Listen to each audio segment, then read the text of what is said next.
Okay, here we are one day later at the sink where I'm going to show you how to rinse out the the items that we dyed yesterday. Okay, so first off you want to put your gloves back on, okay? Hopefully they've dried since yesterday. At the end of this I'll show you how to rinse them before you take them off. Okay, so put your gloves on. I'm going to reach over here, get my bags. Okay. I have a single item in this bag, so we'll start with it. But I will rinse and show you all of them. Okay. So this was our small square, if you remember. Okay, I'm going to turn on my water. Now obviously you don't have a hose connected to your sink, but you could be doing this outside at your hose because it's fine to do it with cool water. I'm going to make this water, I'm going to make it warm just for comfort level. It's always chilly here in the basement, so I'm going to make it so that it's a comfortable temperature for me to be spending some time in. Okay, so I'm going to put that in there. And I'm going to squeeze it, separate it. They're all rinsed out. Okay. Now, once I've gotten the basic shape rinsed, then you can go ahead and release whatever you've been holding it with. If you had rubber bands, you can pull those off. I'm going to go ahead and, again, there's a little button there that you pull or you push, and then you just pull that free. I'm going to do that, set that aside so it can be used again.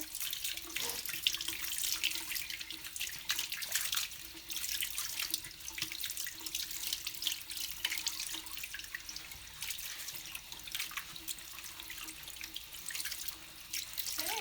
You just basically want to rinse until it runs pretty clear.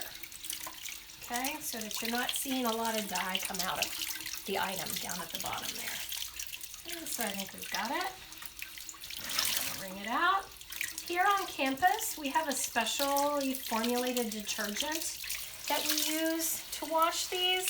You can actually, I would not throw this in with light colors, but if you have a load of clothes that are dark, you could throw it in with that. Okay, so that's the small one that we did, that small square. Let's take a look at these other things that I've got in here. Let's look at the donut one.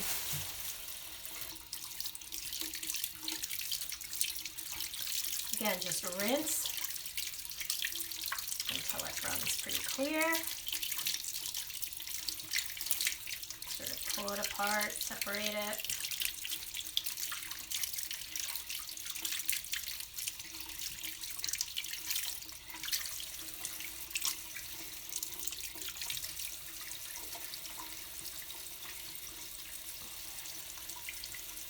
That one I'm not able to get my finger under easily. There we go. Just took a little finagling to get that free. Okay. That one. Okay, and again, these zip ties are ready to be reused, able to be reused. Let's see what this one looks like. If we've got any kind of swirl action going on or what's happening there. Oh, it's going to have a lot of white in the center there too.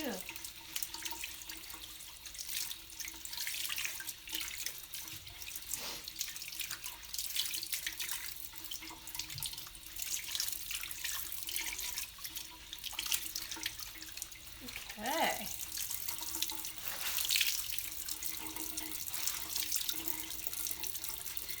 So here was that donut one.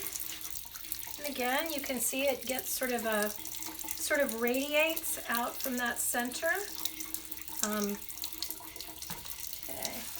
then let's go ahead and do this one that had the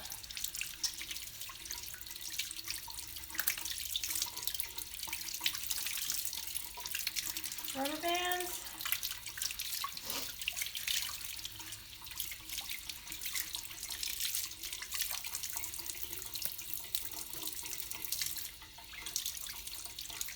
And those rubber bands, again, can be used again. We save rubber bands and reuse them a lot.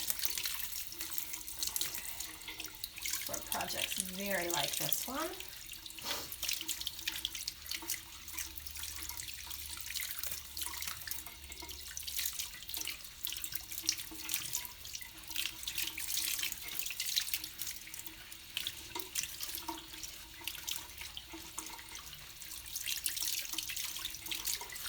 Missed a rubber band. It's really hard to manipulate the rubber bands with these gloves on. These gloves are a little bit big for me.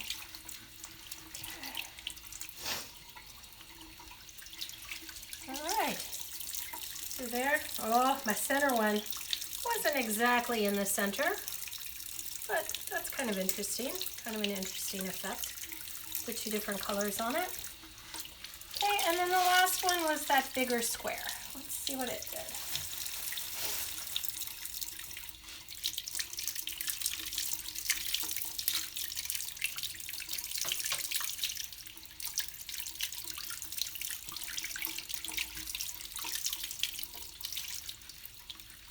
And again, you wouldn't have that chunk of color if you had a board or something to put on the sides of this.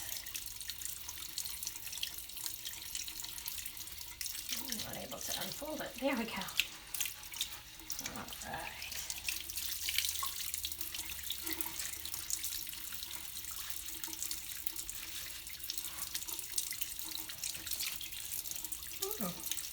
That's kind of interesting. It's got some bigger squares.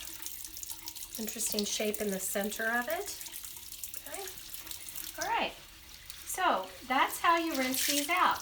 Now, like I said, as soon as you get them rinsed and they're running really nice and clear, you can throw them in with a load of laundry. Again, you don't want to put them in with something that is maybe white and cotton, on the off chance that that they might put a little bit of dye on something. But in general, this dye is going to hold on there. It's made a chemical bond with the fiber in the in your item, so it should hold pretty well. Okay. What I do to preserve my gloves is I do a little rinse on them to make sure I get my dyes off, and then instead of doing the medical, like pulling from the top, because we're not too concerned with that, I pull from the fingers. Okay. And then free them like that, okay, without getting dye and such on my hands. Okay, all right, excellent. I'll do a still shot of all of these when I'm done so you can have a look at them and have fun with your dyeing project.